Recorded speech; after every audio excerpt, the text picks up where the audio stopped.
So the first topic of our the new chapter, that is basically we're going to start the new chapter, that is chapter number 8, wave, motion and sound.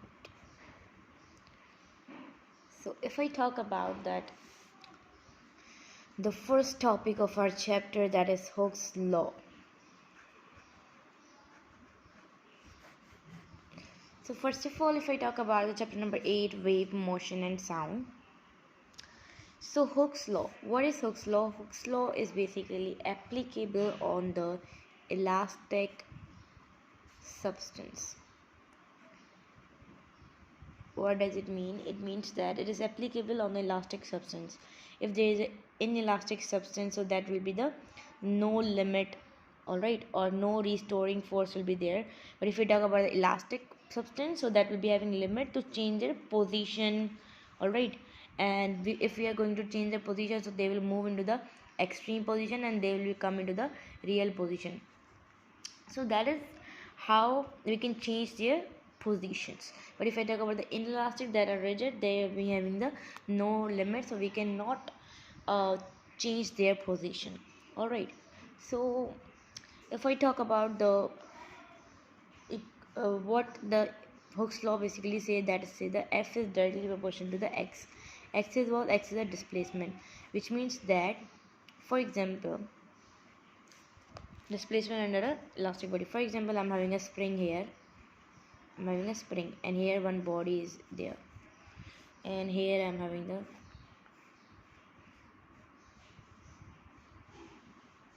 what I did here. Basically, there was a spring on their real position.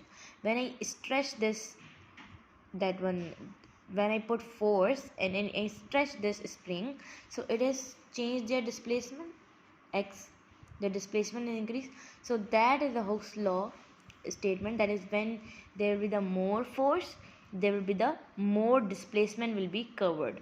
Alright, so we can write that F is directly proportional to the X, and F, if we are removing a directly proportional sign, so there is a constant Kx. Alright, so we can write this as a F is equal to minus Kx. Why we are putting minus here?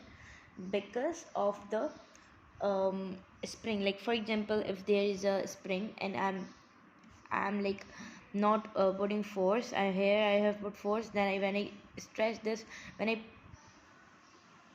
then it will be moved backward, so that's why it will be having a minus sign. And when I am stretching there, that is a positive sign. When I'm leaving that, so it will be having the negative sign. So that's why I am having the F is equal to minus Kx, because of the restoring force. Alright, and K is what? K is a spring constant. Spring constant. Alright, so I can write here that K is equal to the F into X. F is what? F is a N Newton and X is a meter, which is a displacement. So Nm is equal to the K. So Newton meter is a K constant. K constant is equal to the Newton into the meter. So constant, K constant depend upon the elastic substance.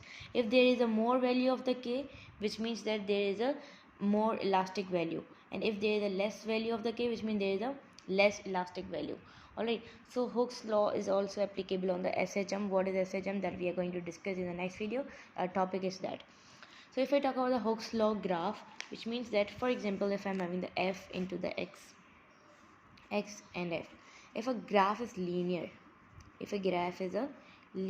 which means all group of the elastic, all substance of elastic is having a linear graph, which means their Hooke's law is valid. And if the graph is curved like this, which means that elasticity is break. Alright, elasticity of elastic substance is break, which means that if there will be the less force, so there will be the more distortion. Like you can take the example of the tin. If we are putting like less force, so that will distortion will be more. If I'm having the more force and there will be the less distortion, you can take the example of the wood. Alright, so this was about the Hooke's law. So in the next video we are going to discuss about the SHM, then we are going to discuss about the applications.